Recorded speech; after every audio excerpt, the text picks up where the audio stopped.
Bonjour et bienvenue dans cette nouvelle vidéo de Budgeconomy.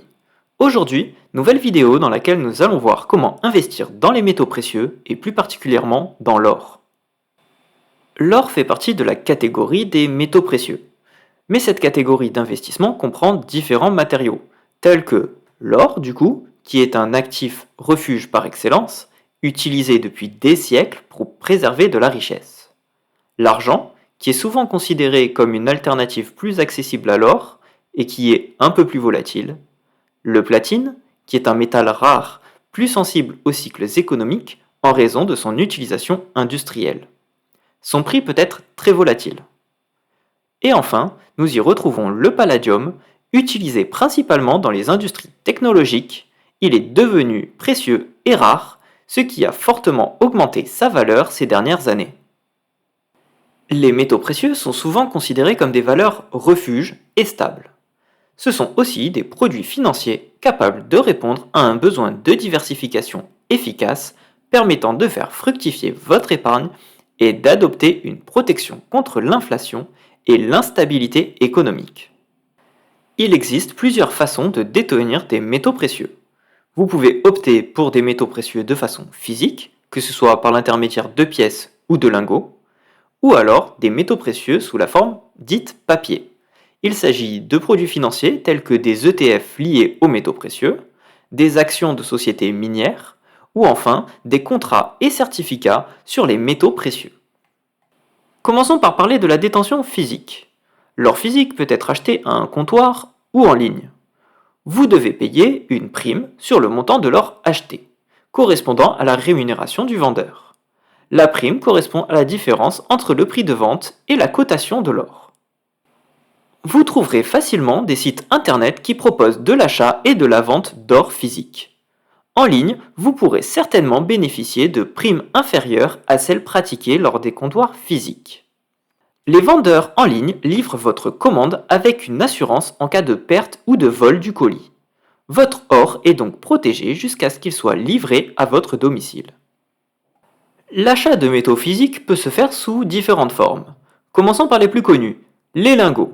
Un lingot d'or physique va de 1 kg, qui coûte à peu près 80 000 euros, à 1 gramme pour une centaine d'euros. La seconde forme sous laquelle nous pouvons trouver des métaux précieux s'agit des pièces. Les pièces sont souvent considérées comme plus accessibles et permettent un investissement sur la quantité d'or, mais aussi sur la rareté de la frappe. Cela peut être des Napoléons, des Louis ou encore des American Eagles. Parlons à présent des avantages de détenir de l'or en physique. Le premier avantage consiste en la possession tangible. L'investisseur détient physiquement l'actif, offrant une sécurité psychologique. Le second avantage est l'indépendance à un intermédiaire. En effet, l'investisseur n'est pas affecté par la performance d'une entreprise ou d'un fonds. Enfin, il s'agit d'une valeur refuge. Cela signifie qu'en cas de crise économique majeure, la possession physique est une garantie contre la perte de la valeur monétaire. Cependant, cela présente quelques inconvénients, notamment le risque de vol ou de perte.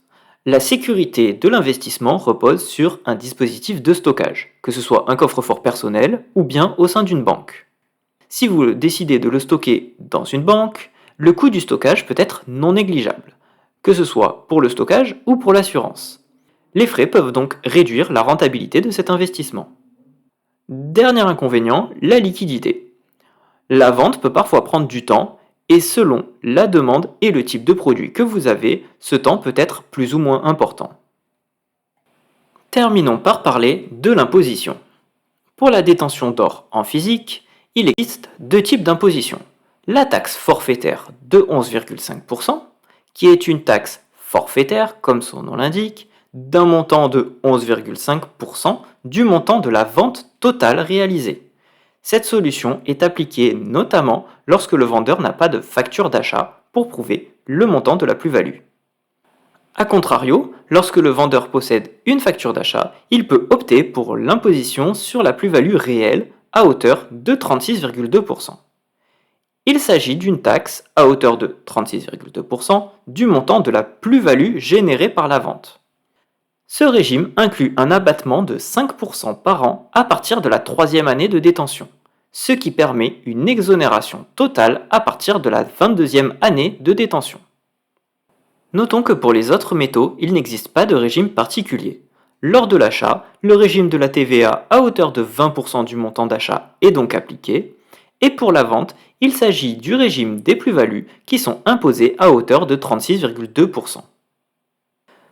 Parlons à présent de la détention de métaux précieux par l'intermédiaire de titres.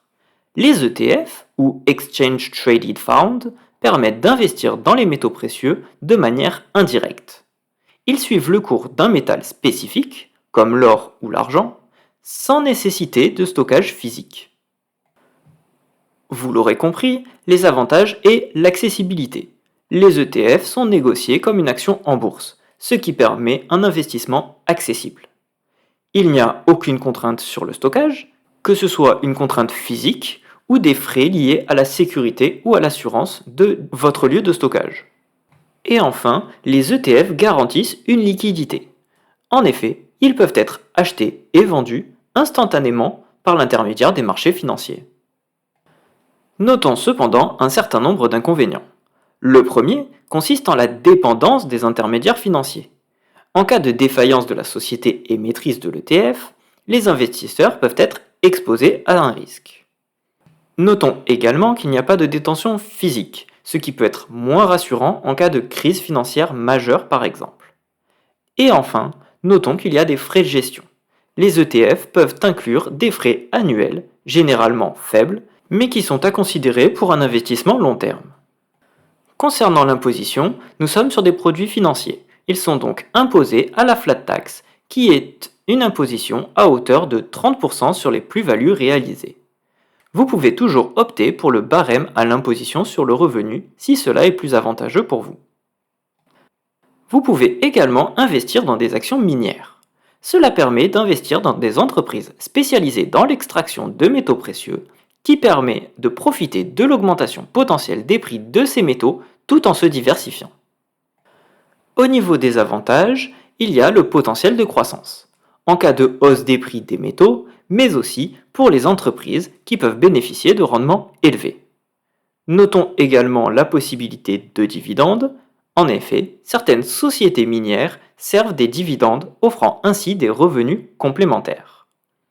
Et enfin, vous pouvez obtenir une diversification géographique de vos actifs, car les sociétés minières ont souvent des opérations dans plusieurs pays différents, ce qui peut diversifier l'investissement.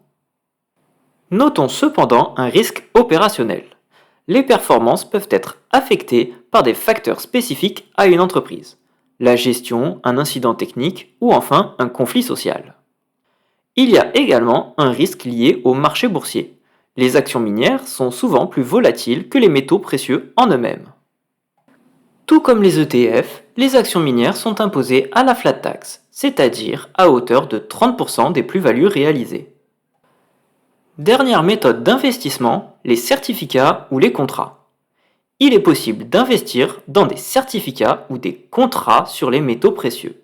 Cela permet une exposition directe au prix d'un métal sans le posséder physiquement. Vous l'aurez compris, le premier avantage est l'exposition directe au cours du métal, qu'il suit quasiment en temps réel. Contrairement à la détention physique, il n'y a pas de frais de stockage.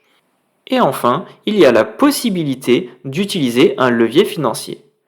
En effet, certains produits dérivés peuvent permettre d'amplifier les gains en utilisant un effet de levier. Cet effet de levier peut aussi être un inconvénient. Un inconvénient car il amplifie les gains, mais aussi les pertes. Notons également la complexité du produit, car ces produits sont techniques et nécessitent de bonne compréhension des marchés. Enfin, ces produits sont dépendants d'un intermédiaire. L'investisseur dépend des performances et de la solidité de la société émettrice des contrats. Concernant l'imposition, vous l'aurez compris, tous les produits financiers sont imposés à la flat tax à hauteur de 30% sur les plus-values. Terminons cette vidéo par mon avis. Il est important de choisir la bonne méthode d'investissement en fonction de ses objectifs. Ceux qui cherchent une sécurité absolue et une possession tangible préféreront les métaux en physique. Les investisseurs orientés vers la liquidité et la simplicité se tourneront plutôt vers des ETF ou des certificats. Enfin, les investisseurs en quête de rendement potentiel et de dividendes pourraient envisager d'obtenir des actions minières. Mon patrimoine étant en phase de construction, je ne souhaite pas investir de façon importante dans les métaux précieux. Je vais y allouer une toute petite partie. Pour moi, l'achat de métaux précieux doit être dans l'unique but de répondre à un cataclysme financier. Je dois donc être indépendant de tout intermédiaire et c'est pourquoi je privilégierai une détention en physique. Cette vidéo touche à présent à sa fin. Si celle-ci vous a plu, je vous invite à mettre un pouce en l'air et à vous abonner à cette chaîne YouTube. Je vous laisse m'indiquer en commentaire si vous êtes plus détention de métaux en physique ou par l'intermédiaire de produits financiers. En attendant, il ne me reste plus qu'à vous souhaiter une excellente fin de semaine et vous dire à samedi prochain.